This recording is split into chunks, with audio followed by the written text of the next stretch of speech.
Hello, everybody, and welcome to the Aggieville Alleycats podcast. Where come rain, shine, or anything in between, we're here to deliver to you the Kansas State sporting news that you so love. I'm Ace Edwards, right alongside Connor Baltazar.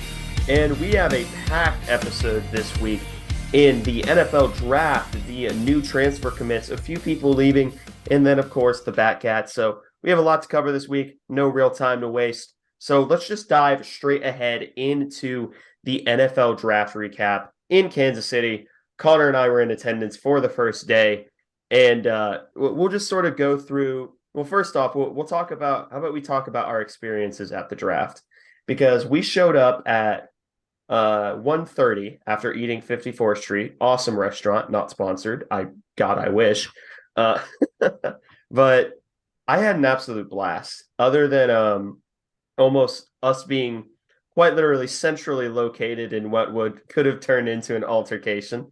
Not as in we were involved, but in terms of pure geography, we were in the middle of it. Yeah, but we were conflict adjacent at best. Yeah, we were conflict adjacent. And of course, standing for that long. But it was an awesome experience. So Connor, do you share my optimism about it, or did you actually hate it? No, I did like it. I had a lot of fun. I'm happy I went. Um, the only thing I was a little bit upset about was that we were like just in front of like where the speakers were for the lawn area, so we could only hear about like 20% of what Roger Goodell said, Yeah. which I guess is kind of all you need to hear. But it generally worked fine during the actual picks that were happening, because that was like the one time that people would like pay attention to anything that was happening. Yeah, and they'd shut up. Yeah, because they had kind of like that weird like band playing like in between. Yeah. And like people I think really were tired of it by the end. They must have been tired. They must have been exhausted. They'd been playing for 6 hours. You and I talked about that a little, and like we sympathized a bit. Like I would have been exhausted. Like, that's a really long time to just be up there and just constantly be playing song after song after song. But I don't know. I imagine that they probably got their money's worth from all of it. So yeah. But we were actually there day one to watch a certain Kansas State Wildcat get drafted. And it is King Felix Anudike Uzama. And if I remember, I'll interlay right now the live video reaction of, well, mostly me screaming.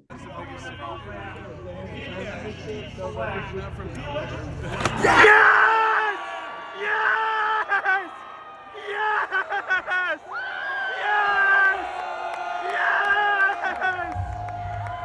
And Connor can confirm that up the hill I did the Felix sack celebration. you did that. That was quite the wonder. Now 3 or 4 people have, I'm not going to say a lot of people, but 3 or 4 people have said uh they want video of that happening.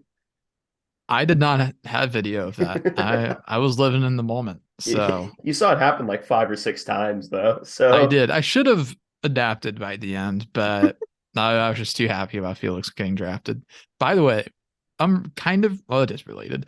I just saw somebody tweet from a different podcast. Are you talking about the idiot who said Felix Edge 38? Yep, that's exactly what I'm talking about, from the Ross Tucker podcast. He had Felix as his 38th best edge rusher in the entire draft, which is wild, borderline objectively incorrect. Yeah. And the only way that's salvageable is if he meant 38th overall player. But I don't think he would have made the subsequent statement about him like being a fan service pick. Yeah. Like his 38th, I think at that point is negligible. So I just wanted to bring that up, put that out there, that some people are stupid and some people say significantly dumber things than we do. And when I see stuff like that, it makes me feel good about the things that we say on this show. Because sometimes I feel a little dumb after I say something, but I've never said something that bad. Yeah. But yeah, Felix honestly steps into KC pretty much just instantly replacing Frank Clark. I think George Karlaftis and Felix split reps at that sort of end position. I think they do end up kind of playing the same position. Karlaftis probably more on running downs, Felix more on passing downs. But yeah, that's an awesome fit. And Connor can confirm that as soon as the Eagles went on the clock, I looked at him and I said, "This has to be Nolan Smith, or we're going home disappointed." Yep. And you were dead on. And we were both kind of spending that whole week manifesting Felix going to the Chiefs at the end of the first. Mhm. And the dominoes just fell perfectly at the end of the first round because it was not looking good once we got to like the mid 20s because there Mhm. were a lot of edge rushers still on the board. And then they just started falling and all of a sudden just lined up perfectly for the Chiefs to take Felix, especially after some of the tackle prospects went. Mhm. Um, so it got to the point where it really was Felix is the best fit. Is the best fit. He's the best player available for the Chiefs.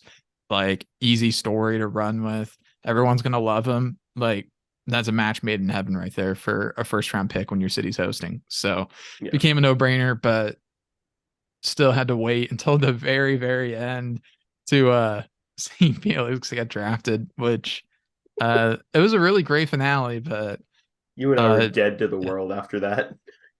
yeah, it was a long, long day, long-ish walk back. Yeah. I think it felt longer than it was, Yeah. especially on the way there. Did not feel as long on the way back Yeah. because we were so happy. But the walk there was like I think it felt longer because I don't think we didn't expect to have to walk as far as we No. did. Good Lord. We thought that we ended Yeah, up having to walk like what, good mile? it ended up being about 2.5, 2.5 miles from where the streetcar ended to where we walked into the draft, which I did not expect because the Mhm. streetcar map says, "Oh, it goes straight to Union Station." We were like, Yeah, it was a lie. "Awesome, that's great. That'll be an easy walk." They lied. No, I, that was not true. dear listener, they did not tell the truth. But you know what? Isn't the worst thing in the world? We got to stretch our legs a bit, see. Well, at least for me, I got to see a bit more of Kansas City because I've not really spent a lot of time in Kansas City. Yeah. It did not matter to you. You lived there. So Yeah, I used to live there. It's fine. It was nice to be yeah. back. Yeah. So I can imagine that was not a incredible experience for you other than just like walking around and like people watching draft folks, I guess. Yeah. But interesting day, fun day, tons of people there. Honestly, more than I expected. Um, Yeah. super well attended throughout the weekend. But I had a lot of fun. Yeah. So we were only there for day one, unfortunately, because we both had classes and such to do on well, yeah, on day two, we each had classes. Saturday, I just didn't want to go. I But didn't either. So I'm glad we were on the same page. yeah. Julius Brents ends up getting picked in the second round, going to the Indianapolis Colts. Again, I think that's another really beautiful scheme fit. The I'd say the biggest question mark I have would be how much man coverage are they going to have him play? Um, but I really do think that's an awesome pick just based off of Julius's measurables, and I think it's an awesome pick for him in particular because there's he's gonna start. Like, he doesn't really have an ungodly amount of competition to start in Indianapolis. So that was an awesome pick for K-State to have. Super happy to see Julius go off the board. Um, ended up being, I think Felix and Julius were the highest picked duo in K-State history, I Mm-hmm. think is what it was. First time to have two players from K-State go 44 or higher, just kind of an ESPN stat, but Yeah. it's also true. So highest picked duo in K-State history, good for them. They definitely deserved it.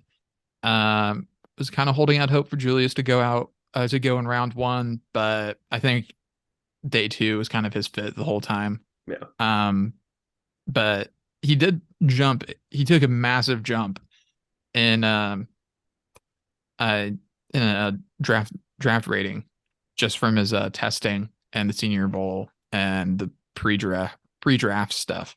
So he made a big leap because he originally was going to be like a fringe day two guy, and he went early to mid second. Yeah. So good for Julius. And now his landing spot's awesome. So can't complain about that. And he goes home. Both Felix and Julius go home. All Common of the people drafted common go theme home. incoming. Yeah.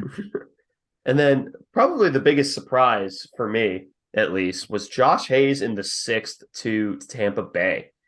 And the I really see Hayes as just like a special teams missile that or like a really downhill box safety. That's sort of where I project Hayes, especially in Tampa's system. But that being said, that's awesome that it's been 2 years in a row that a K-State safety has been drafted and a transfer safety at that. And I believe this is actually higher than yeah, it is higher than Russ got drafted because Russ was a seventh round pick. Yeah, yeah. Full round ahead. Yeah, there's not much to say there. I think Hayes is going to be basically used as a special teams missile. Yeah. Um, maybe they see him as like being someone that can come in and like play some spot snaps like for man coverage or something, because that was always his strength at K-State was being a man guy since he's a natural corner. So maybe they see him being able to be pretty versatile as a defensive back in that regard, because safety was not his natural spot. But I don't know. I was also surprised to see him go in the sixth. I thought he had a shot as a seventh rounder, but I think he tested really, really well at K-State's pro day. And that's what catapulted him into getting drafted. So shout out to Josh Hayes. Good for him. Yeah. And then the another storyline of the draft is Deuce Vaughn getting drafted to the Dallas Cowboys in the sixth round. His father actually making the call to let him know that he was going to be a part of the Cowboys organization. Like how like, there are two picks for K-State that are like, how can you not be romantic about those picks? Just Felix in the first to his hometown team, and then Deuce's dad calling him that he's going to be a member of the organization his dad has worked for decades. I know that was super cool. Um, the videos of that got millions of views and likes on social media, not millions of likes, but a lot of views. Mm-hmm. Which again, great publicity for K-State. K-State keeps finding themselves putting together awesome stories. I mean, granted, K-State didn't make this happen. They lucked into it, but it's still K-State adjacent. Um, awesome for Deuce. Really good fit, I Mm-hmm. think. Was Ezekiel Elliott leaving that running back room? So Tony Pollard's ahead of him. So Deuce Vaughn, we could see him get a handful of snaps here and there, although he and Pollard aren't dissimilar as running backs, but still, dad in the organization. He did slip a little further than I thought that he would. I figured he'd probably go fifth round, maybe fourth, Yeah. but sixth was a little later than I anticipated. It was nearly seventh, right? Yeah. So a little later than I thought it would be, but I mean, incredible story. And all four K-State players getting drafted by their hometown team. Deuce, there's an argument for Houston because he's from Austin, or went to high school in Austin, and Houston's like 10 miles closer than Dallas is. But since his dad works for the Yeah. Cowboys, We'll count that's it. his hometown team. And then Hayes from Tampa Bay. Coach Van Malone for K-State, he put out a tweet I thought was super interesting. He asked ChatGPT a question, which ChatGPT is going to take your job here in the next 10 years or something, just letting you know ahead of time, whoever's listening. He asked ChatGPT what the odds of four players from the same university each getting drafted by their hometown team is. Did you see this tweet, Ace? Yeah, I did. I don't remember the specific number. Okay. Um, do you have a guess? It was like 0.004%. It was more than that. It was a one in blank odds as well. Oh, okay. 1 in 112,000, maybe. 1 in 62 trillion were the odds put Oh, out by ChatGPT. oh, I see. So I don't know if ChatGPT is right. Not going to say it's wrong because I want to be treated well when it takes over. And but that's pretty incredible. Felix, because I mean everything had to fall right for Felix to go in the first round of the Chiefs. Then Indianapolis had to want Julius in the second, and then Hayes, who we weren't even sure would be drafted, he gets taken by his hometown team. I didn't even know he was from Tampa, No. and then Deuce goes to the team with his dad. I mean, the odds on that are so incredibly long. 162 trillion is a crazy number. Like, I don't think there's a way I can possibly put it in perspective. Mm-mm. Like, other than that's like 62 like valuation, like Apple valuation, I guess. Like that's like 62 Apple corporations. Like, Oh, because I think they're like, are they like $1 trillion company now? I I think think so. Yeah. it's either them or somebody's $1 trillion company. But 162 trillion is absolutely nuts. And the fact that K-State gets all of their guys taken by their hometown team. I know that K-State has no control over it, but it's at least something that you can sell and say, hey, maybe you could also do this, even though the odds of that happening are Slim. so slim. But, it's just another thing for K-State to sell on the recruiting trail. And not even just that angle, but hey, we got 4 guys taken in the NFL draft this year, including a first rounder and a high second rounder. Yeah.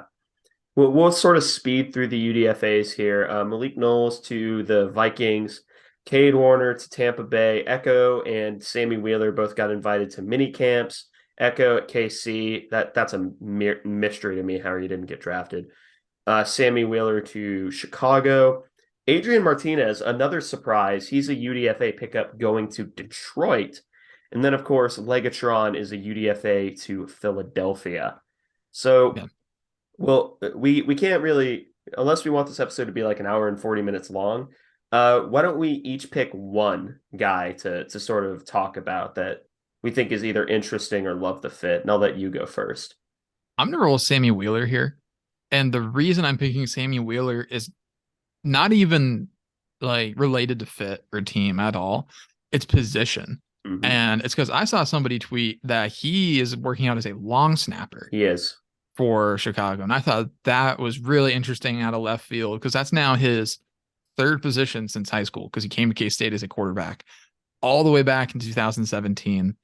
And now he's headed to Chicago to go be a long snapper, which I do remember when I was younger, doing some training every now and then on long snapping to try and get good at it because that's a really great NFL gig if you can do that because you're vital to special teams and you play like 6 snaps a game and you're not expected to do anything else. Yep. You get like $1 million a year for that. But Sammy Wheeler, learning long snapper, perhaps the most athletic long snapper in NFL history if he makes it all the way, which the bar is probably not very high on that, but good for Sammy on finding his way to a free agent deal. Yeah. The thing that interests me most is Echo Boydo in a mini camp to KC because I expected him to be a priority UDFA. I expected someone to just want him. So when I was shocked that on day one, Echo didn't have an announcement that he was signing somewhere as an undrafted guy. And I guess he just has to ball out in the mini camp, which the unfortunate thing for Echo is that the corner room is both very young and very athletic in KC. So he's going to have to show out and really use every bit of that. I believe it was a 4-3-2. He's going to have to use every bit of it. That being said, if there's anyone on this list who I could see surviving past a mini camp, it's Echo.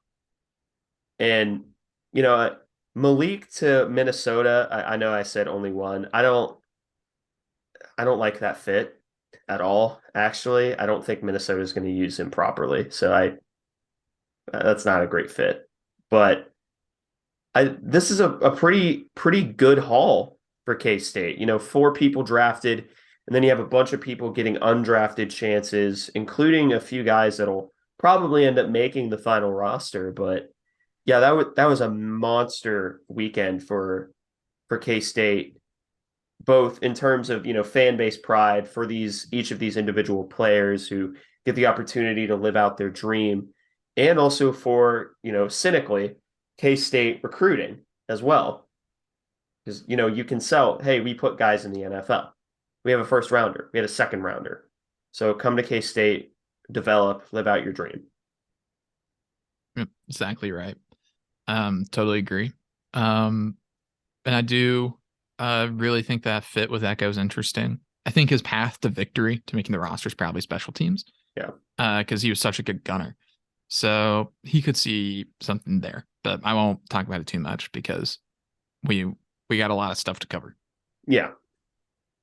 Which, speaking of, the next little bit of news that we have to cover is a massive men's Catsketball transfer in, and that is someone we've talked about for a little while now, a couple times, and that is Tyler Perry, the guard from North Texas, I believe it was.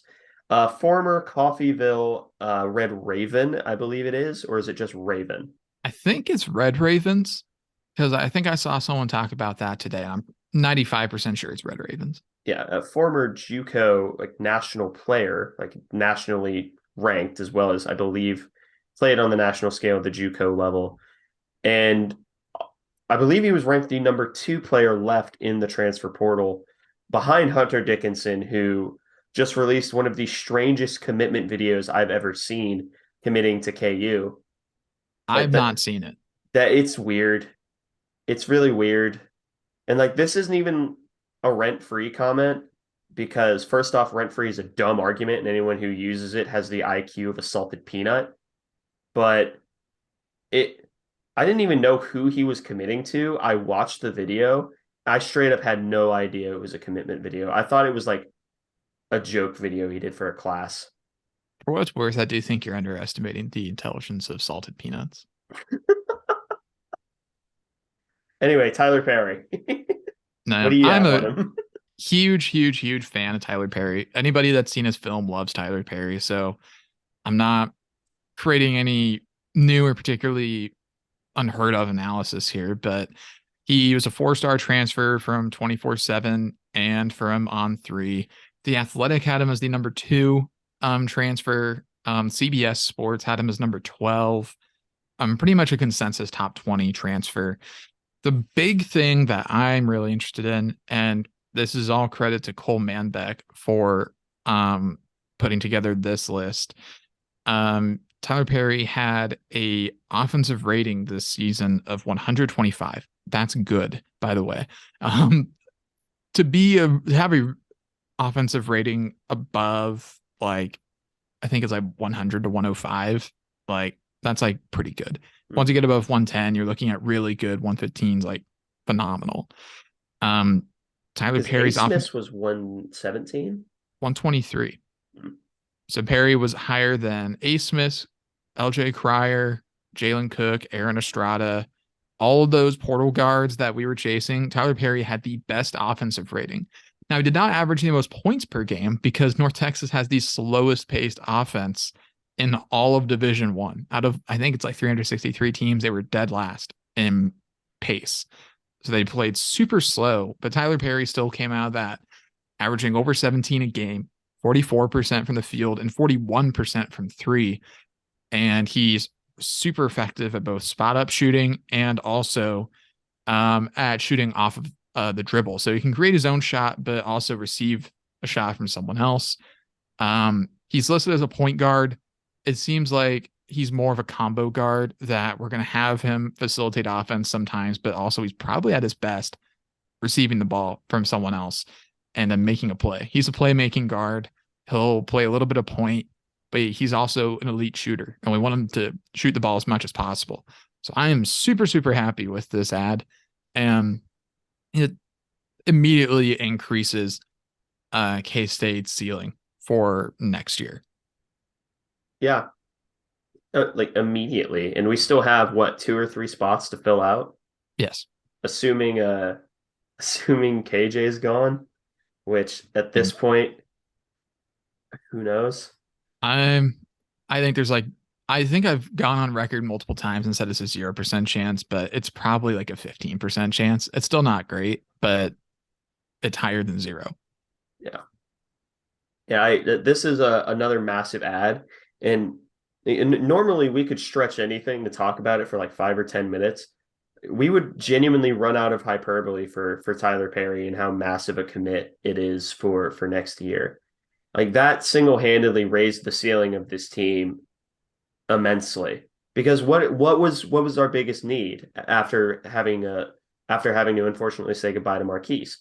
Well, we needed a guard. You could argue we still need like a more proper distributor, but we got one of the best shooters in the portal. Yeah. So that's absolutely massive. Um, Tyler Perry's highlights are really good. Even though his assist numbers aren't incredible, he still has really good court vision. So obviously no one's going to be the distributor that Marquise Noel is. And if you go out into the portal looking for a Marquise Noel, I'm Gonna be sorry, you're going disappointed. to be disappointed because that player, there's one of those players, and it's Marquise Noel. There's no conceivable world in which we get a player like that in the way that we got Marquise ever again. I think. I think senior year Marquise and Jerome Tang arriving was a perfect storm of incredible unlikely odds. So can't spend next year thinking, why didn't we get Marquise Noel? Because that is No impossible. one did. We did it Nobody once, is. and I'm not entirely sure it was on purpose. Yeah. So that's just not going to happen again. But Tyler Perry is still a really, really, really good guard. He's just a different guard. He and Marquise are different players. And I think he could be an elite scorer at the Big 12 level next year. I agree. So before we talk about K-State football entries into the transfer portal, we're going to take a quick ad break here. So be sure to hold on tight, listen to the ad, get yourself a drink if you're driving, focus on driving. Do that anyway. But anyway, here's the ad. And we're back, and we're going to talk about the K-State football portal entries. These are three pretty big names, though I will certainly say one hurts me more than the other two. That is I believe it'd be a redshirt freshman tackle, Jalen Clem. The former JUCO transfer, I believe he'd be a redshirt sophomore or a redshirt junior, Gavin Forche. And then redshirt sophomore, I think, Omar Daniels. That is right tackle, Sam linebacker, and corner. I I'll let you start with Jalen Clem because whenever, first off, we need to revisit our recruiting rankings and see how we did. I feel like that'd be a really cool episode in the offseason. But you loved Jalen Clem. I think Jalen Clem was either your first or second highest rated player in your personal recruiting rankings. I know he was not my top player, but he was in my top three, as Yeah. I recall. I really liked Jalen Clem a lot. It wasn't just because of his recruiting rankings. I went through and watched everybody's film, and I loved him a lot. Just because I thought he had so much potential and was already really far along. He was my number 4. I'm looking at my list right now. Okay.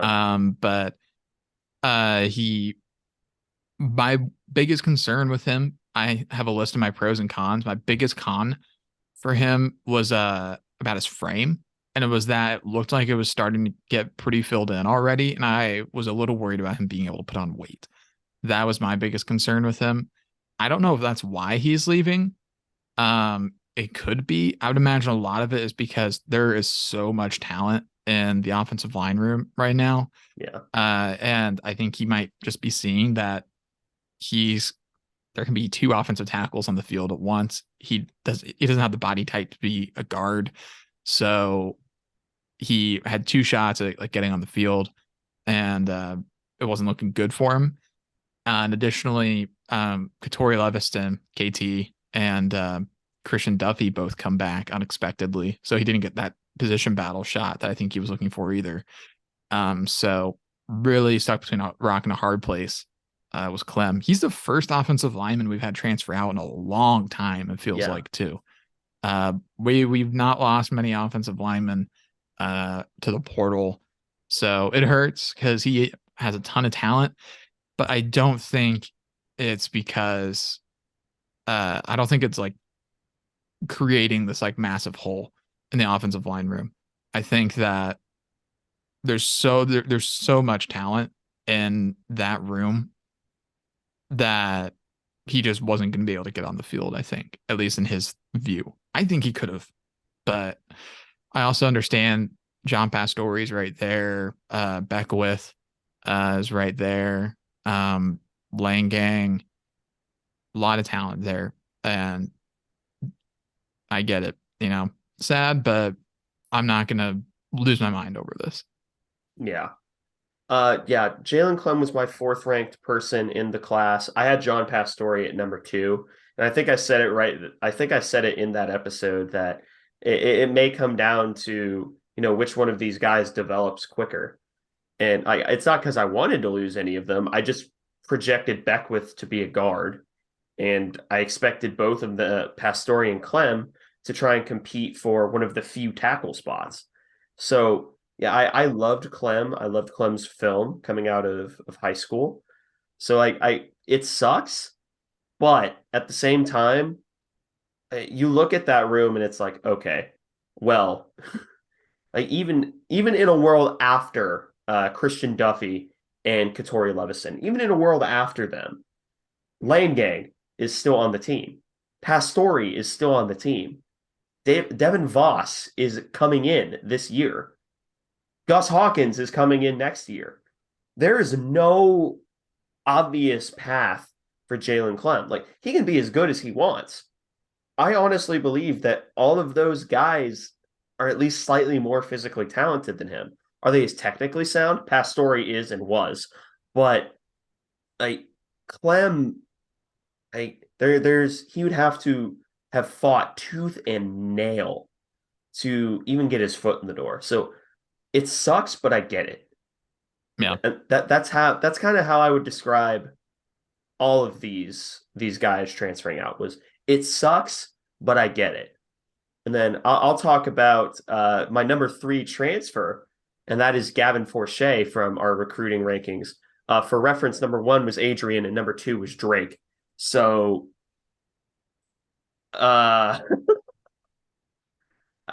it's not an exact science. And you said your number 3 was a Forche. Yeah.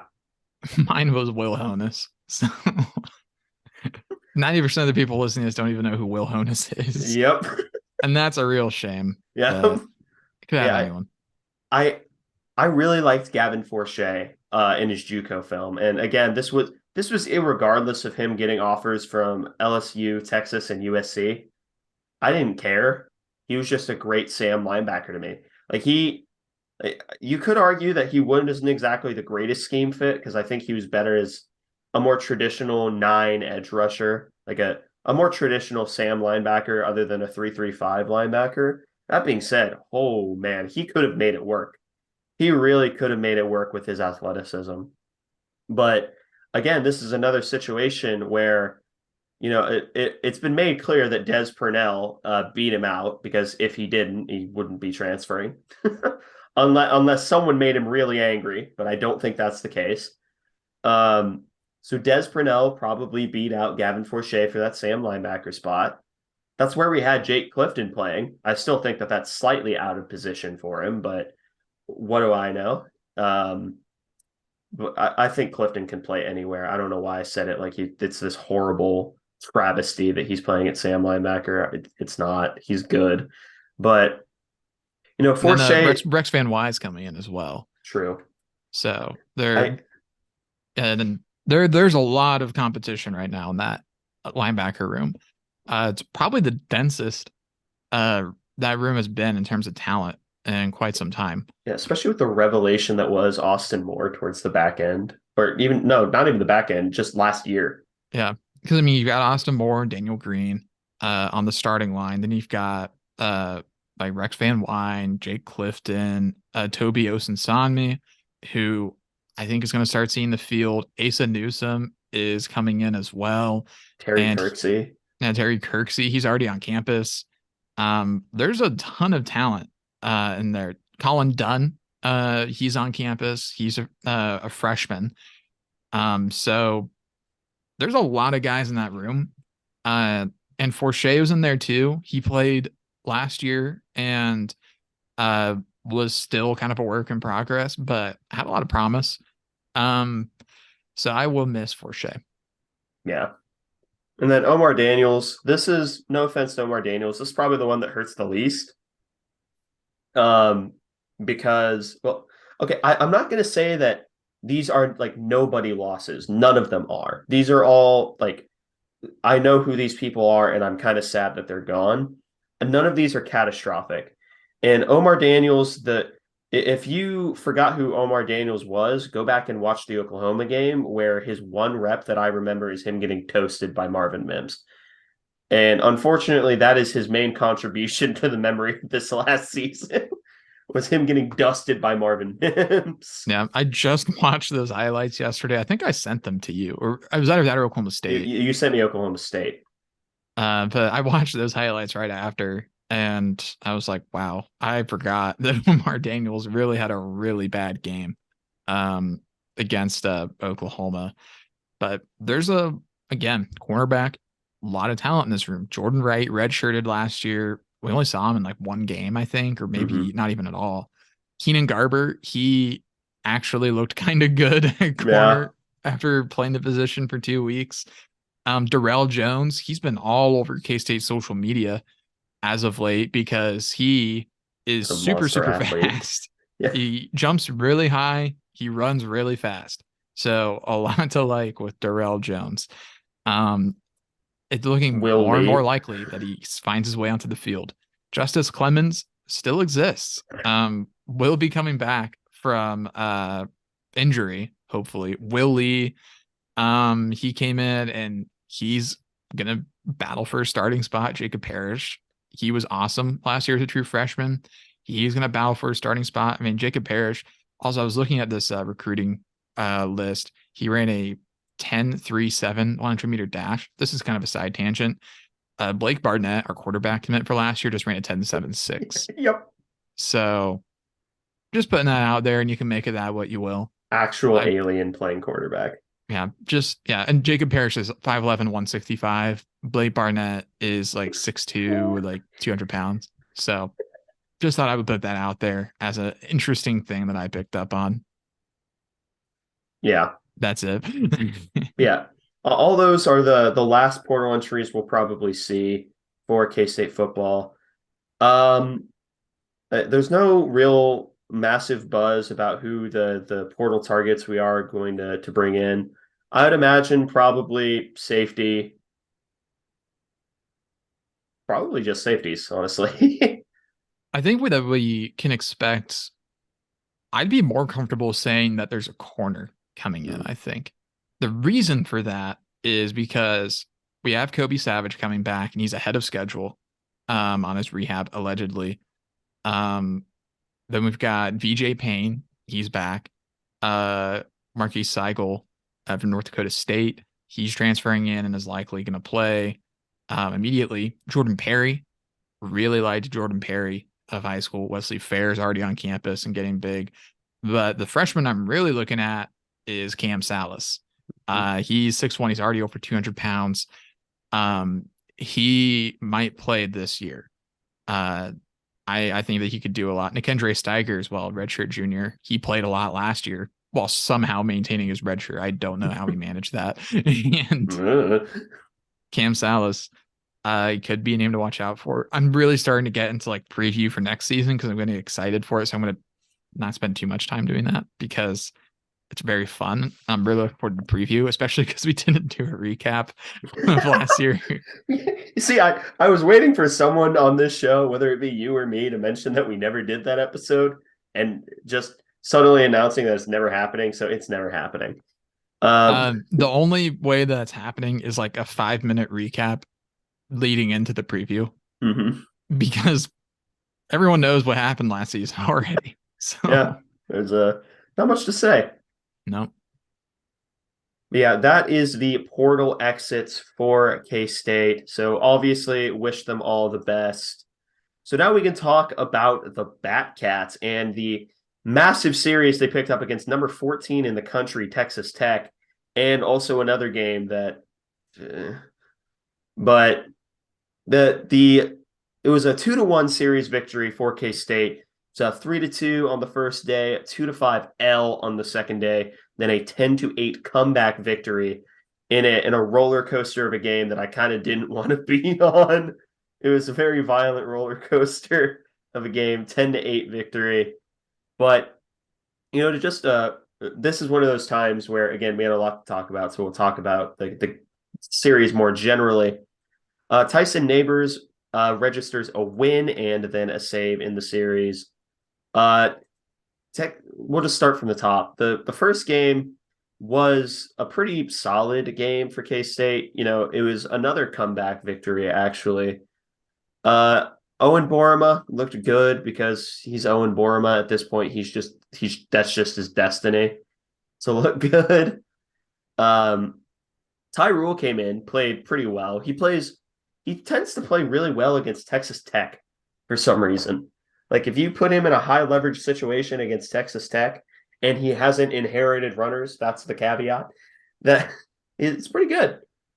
Then of course Tyson Neighbors closes it out, but including throwing the fastest pitch in K-State history at 99. Um, but yeah, this was a really, really fun game, despite how low the score was.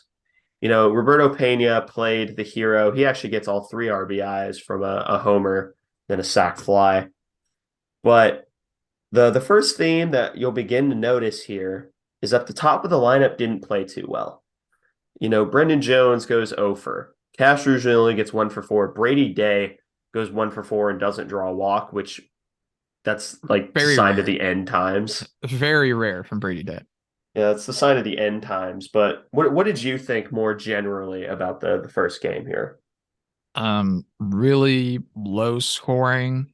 But Borma again, another 100+ pitch outing. 110 and 6. Really effective in that regard. Middle of the lineup, Goodwin and Culpepper both go 2 for 4. Solid there. But yeah, Brendan Jones, rough day with 3 strikeouts on 0 for 4 at the plate. After moving back into that leadoff spot. Kyan Lotus moved back in the lineup. He goes over 3. So that definitely could have had better from the bats, but they did just enough to get the win. We out hit Tech as well, 9-6, which was surprising and interesting because I remember hearing on the broadcast that Tech was like, I think it was that they're the best hitting team with With the runners on base. With runners on base in the country. They left 10 on base in this game. We only And left 7. yeah, we only left 7, so better from us.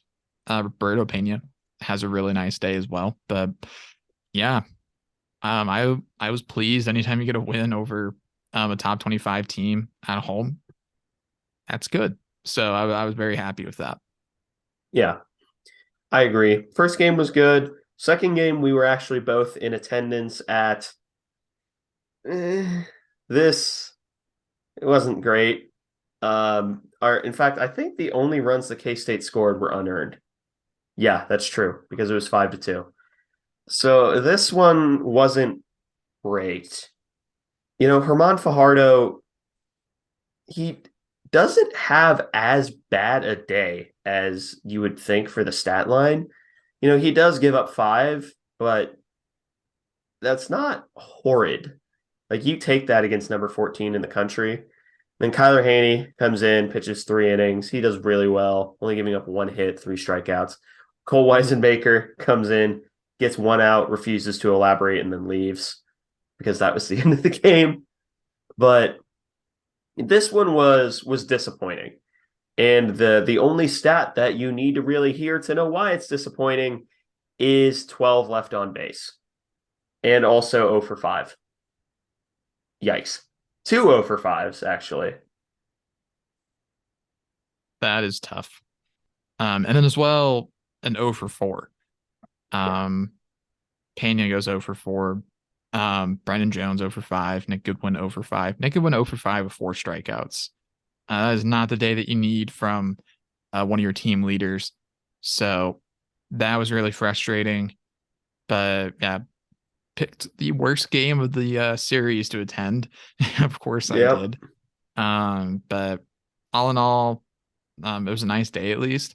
But Really well attended game. yeah, Sellout, actually. yeah, it was a super well attended game. It said like 2,344 for like uh tickets sold. I think it was honestly higher than that because I don't Yeah. think that they're including standing room or something.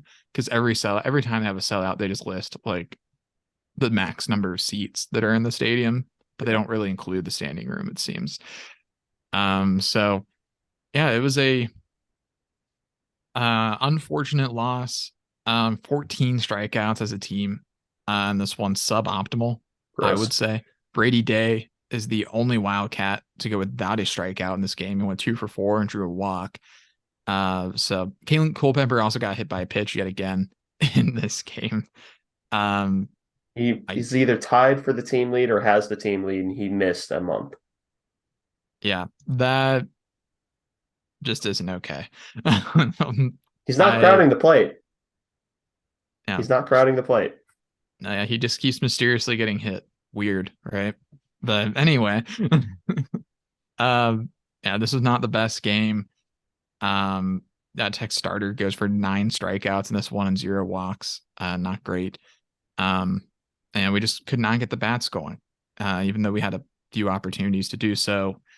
Nick Goodwin leaves 4 on. Kalen leaves 3 on. Roberto Pena leaves 4 on as well. So yeah, it just really struggled. Yeah.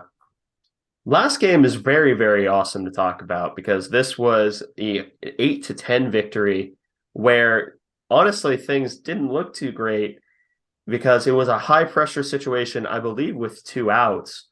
No. It was one down, but Brendan Jones, who'd had, I'll be frank, he had a god awful series. In fact, this is the one hit that he recorded, but I really am happy that he recorded this hit because it was a bases clearing triple to take the lead against Texas Tech in the 8th inning. He picked one hit to get, but that was the most meaningful hit in the series if you're looking purely at impact on the game. So that was an awesome moment for him to, bust out of the slump like that, and such a huge moment for the team when they really needed him. So, that was awesome. Colin Rothermel, eh, he, I'll be honest, he didn't do that great. Ty Rule was doing great up until he got a few tough luck, couple tough luck, just pokes to the outfield. Tyson Neighbors comes in way earlier than he normally is used to. Unfortunately, the Texas Tech batter catches a hold of one and launches it to right field, so that gives them the lead. I wasn't happy. In fact, I was quite sad after that happened. But the team, all the credit in the world to the team. Tyson Neighbors didn't sulk. He still came in and struck 6 people out after that happened. And the team didn't sulk either. They knew they were right back in the game. It was only a 2-run game, and they knew that they could win this game if they really pushed for it, and they made a push towards the back end. So this was I hate describing things as like, gritty wins, but this truly was like a grit your teeth, roller coaster to the very end type of game. Yeah, this was an awesome game. One of the best baseball games that K-State's had in a while. Back and forth pretty much the whole way. K-State breaks out to a 2-0 lead. Tech takes a 5-2 lead. Then K-State narrows it and then takes the lead again, 6-5. Tech takes that 8-6 lead in the 7th. And I thought we were done for at that point, but we chip away, and then that Brendan Jones triple puts it all the way to a 9-8 lead. That was really, really close to being a home run. If he pulls it just a little bit more, then that's out of the park. He scores anyways on a ground out, and we hit the final score. But another back and forth game. Tech used 8 pitchers in this game. Suboptimal. They had multiple 2 pitchers not even register a single out. In fact, both of them only got 6 pitches and walked a person. So Tyson Neighbors does surrender a home run, but he inherited runners, so he only gets credited for the The home run batter. itself, yeah. Yeah. Um, Poor Tyrell, unfortunately ends up with 4 earned because of that. Could happen to anybody. But yeah, Neighbors again just shows why he's one of the best closers in all of college baseball, despite having an unfortunate start to his outing. He course corrects and figures it out. I'm still not Yeah, entirely sure that ball was fair. Like there was no way yeah, that you could tell either way, but I'm not entirely sure that ball was fair. that is true. There was a review to see if it was fair, and there wasn't an angle that even had the ball in it, so nobody was sure if it was fair or not. So they just let it stand. Um, Everyone seemed a little surprised that it was called fair, but what are you gonna do? Brady Day scores 3 runs, gets 1 hit, walks twice. Pena draws 2 walks and goes 1 for 1. Shout out Pena, I guess. And then Kyan Lotus, he had a really nice piece of hitting to start off the game that like just bounced off of the left fielder's glove. So it wasn't quite an error because it was like a diving catch and it was a really hard play anyways. So and then he drew a bases loaded walk, I believe, as well. Because he's been very up and down, but shout out to him getting that big bases loaded walk. Kalen Culpepper got hit by a pitch again. Of course he did. But this is a massive, massive, massive, massive series win for the Batcats over ranked Texas Tech. And this put them firmly into the field for the NCAA tournament. This moved them into this particular game after this. They were, I think, 53rd in RPI plus and 57 in normal RPI. And were not just on the right side of the bubble, they were off the bubble entirely and were considered solidly in after this. And despite what happened in the most recent game, they still are considered solidly in. Most recent bracketology still has them as off the bubble and a 3 seed in Fayetteville, where they would unfortunately have to face Arkansas and Oregon State. But at least it would be semi-local. So there's that. Yeah. Which unfortunately we have to talk about the last game up against Wichita State. It was a 1-0 loss for K-State. And I don't it feels dirty that Mason Buss gets credited with a loss here because like this is the epitome of one play can really matter in the grand scheme of the game.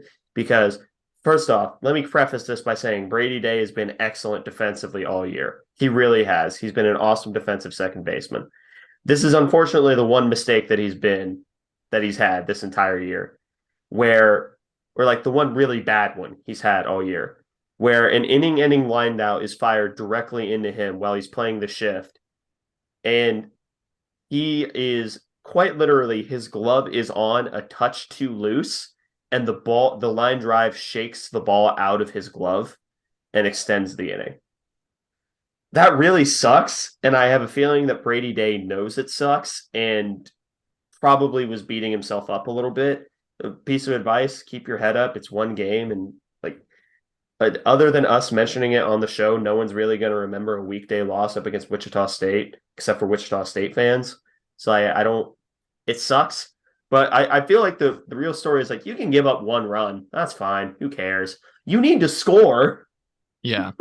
Yeah. Pitching staff, all things considered, actually did pretty well despite the loss. Mason Buss goes 4. Yeah, he gives up 5 hits, doesn't register a strikeout, but only the 1 earned. And again, I don't think it should have been earned. Yeah, I do agree with you. I don't think it should have been an earned run. It probably was an error. It just wasn't scored as an error. Hometown scoring. What are you going to do? And it was so unfortunate day, but he's striking out 9 times, leaving 7 on base. That's just not going to do. Need better. Like most of those times were with no one out. And we just like we'd get first and second, no one out. Like get a fly out or something or a sacrifice to move one of the runners to third and then ground out to a double play. That's Someone exactly did this thrice. Yeah, we had multiple occasions where we had a really good scoring opportunity and then grounded a double play, and all of a sudden you've gone from 2 on, no out to 1 on, 2 out. And we probably should have won this game, but just could not put the bat on the ball to save our lives. And that really hurts. From watching it, Luckily, this did not really harm us in RPI. We dropped one spot in the RPI because Wichita State actually is good, which I was shocked by, but Yeah. RPI considers them to be a good team. They're 83rd in the country. We're considered to be pretty close to equal with Wichita State, all things considered, I think, because they only rose 3 spots for beating us. So we're pretty much in the same ballpark there. Make of that what you will. I don't care as long as we make the NCAA tournament. Yep. Um, because I had this as a must win, primarily because I figured if we lost this game, that it would drop us really bad. But it did not. Obviously, you'd rather win, but it's less of a must win than I anticipated. So long as you sweep this weekend series, that's how I'll put it. But this game affected our RPI nowhere near as much as I thought it would. The Tech series was way more valuable for K State. We jumped 10 spots from beating Tech. So we net 9 spots in the RPI over the last 4 games, which is massive. Also, we saw Trey Robertson again in this game for the first time Hey, buddy. since like March. Yeah. He came in, registered a couple of ground outs, walked a guy, and then left. That was it. And Like, we'll probably never see him again. yeah, he came in to face a few lefties and do his job, and he did his job. More power to you, Trey Robertson. Thank you for coming in and just hold and serve for a couple of few minutes, I guess. Robertson, Bus, Corsentino, and Haney all did pretty well. Weisenbaker, he didn't really get much of a shot, but he faced one batter and walked them in 7 pitches and then left the game. But Haney was pretty good. Corsentino this was one of his better outings that he's had all year. 3 strikeouts to 1 walk on 32 pitches, 1 2/3. Actually, really, really nice from Corso. Good for him. His development into a more reliable relief weapon is one of the keys, I think, to K-State being able to make some noise in the postseason, assuming we make it. And so encouraging outing from Blake Corsentino. Yeah, I agree. And then the next series is up against SEMO, Southeast Missouri State in Manhattan. Need to sweep that. Like, need to sweep that series. Yeah, that's a non-negotiable need to sweep this series against Southeast Missouri State. If we lose, I will almost certainly be melting down. They're 161 in RPI right now. They are 14-4 in the Ohio Valley. You might be saying, why does that matter? Theoretically, it shouldn't, because the Ohio Valley is not a fantastic conference. They're also 0-3 against quad 1 RPI teams, but at the end of the day, you do need to consider that if they are playing that well in conference, that means that they're on a roll and they're probably feeling pretty confident. That's the main reason that it matters. So, then again, they are coming off of playing Lindenwood of all teams, which I could have sworn was a D2 school. I guess they're in the same conference now, but they also just dropped a game to RPI 213 Murray State 5-0. So this is probably going to be a hungry team. They are in need of some wins. They need to hold serves. That way they can try and get an auto bid, because I think they're leading their conference right now in the Ohio Valley at 14-4. I'm not 100% sure, but whether they're leading the conference or not, you cannot drop a game to SEMO. No. We need to sweep them, and we need to win every game by hopefully at least a couple or 3 runs. Yeah. So that is the end of the news segment for this week. Now we can get into the wacky segment of the week, and this is the question of let's just say that in a theoretical world where this could actually happen, Manhattan, Kansas gets to host the 2020 whatever NFL draft, right? Where are you having everything set up? And who are you having like perform, basically? What are the logistics of the NFL draft in Manhattan, Kansas? That is a great question. And when I initially read this question, I had no idea what you were asking. So I'm only just now understanding what it was supposed to be. That's fair. Um, there are a few places I can think of in town that I think are the best available options. Um, so I'm only going to pick one though, so I don't just like take all the ones that you would think of. Mm-hmm. But I will say Anderson Lawn, at K-State my is the one I'm going to say. I'll put it like that. Not necessarily my top pick, but that's the one I'm going to say. I think there's two other obvious ones, at least that are jumping out in my mind, and there's probably going to be another one I'm just not thinking of that's like pretty obvious. I'll put it that there's three obvious options, but I want to see what you say. Okay. So honestly, for me, I was just really boring and I wanted to have it set up next to the volleyball facility where that construction is going on. Because I really think that first off, they need to paint something there. They need to put something there. But that's where you kind of maximize the most space. It's still in the middle of town. You get a bunch of shots of the stadium. You get a shot of Bramlage, you get a shot of Taunton, and of course the volleyball facility itself. So I feel like that was kind of, to me, that was the most obvious spot, other than trying to put it like on one of the hills, but I'm just not sure how that would work logistically. I am now going to say the other three spots I had in mind because that was not one of them. So Mm-hmm. I'm happy about that. The first one, for purely capacity reasons, is the football stadium. Um, because that's the easiest place in town to fit 50,000 people if you need to. And you could probably move in some temporary seating, like on top of Bramlage or something. I don't know. And You do can put it that. next to the Sphinx. Yeah. You could honestly probably put some bleachers behind or like up on the concourse right in front of Veneer. Mm-hmm. There's probably a bit of room there.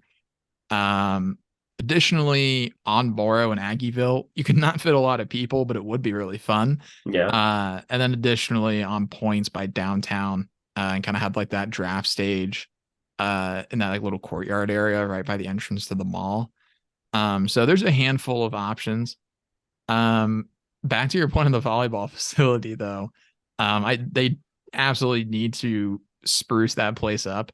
I get that limestone's a lot of money. Just start a mining degree and make some students go mine some limestone. We are in the Flint Hills. Like, go find some limestone in the ground that is all around you. Yeah. Yeah. Do you have any final thoughts, Connor? Casey Athletics having a fantastic year all around. Men's golf to the NCAA tournament. That's massive. They're headed to Michigan. They're a 5 seed. Not Michigan University. It's somewhere random in Michigan. I don't remember exactly where. It had a weird name, but I just don't remember what it was. Kalamazoo. It is not Kalamazoo. It's a very short name. Okay. It was something completely unexpected where I was like, that's not a real place. But Lo and behold. I simply cannot remember off the top of my head. Not at the Brescia, I don't care. If it's not the Brezzy, it can't possibly matter. So But yeah, I think that's pretty much it. So thank you all for listening to this episode of the Aggieville Alleycats podcast. If you want to contact the show or follow us, you can follow us on Twitter and Instagram at Aggieville Alleycats. That's capital A, and capital C in cats. If you want to email us, we're at AggievilleAlleycats@gmail.com. If you want to follow us on a more personal note, I'm at AC Edwards00. I'm at Connor Baltazar, capital C, capital B. And if you want to support the show financially, please be sure to check out the official Aggieville Alleycats merch store, where you can find such designs as the staff-approved Doomtang Clan, Play Sandstorm Cowards, and Neon Alleycats. But most importantly, thank you all for listening to this episode of the Aggieville Alleycats podcast, where come rain, shine, or anything in between, we're here to deliver to you the Kansas State sporting news that you so love. Stay safe, Alleycats.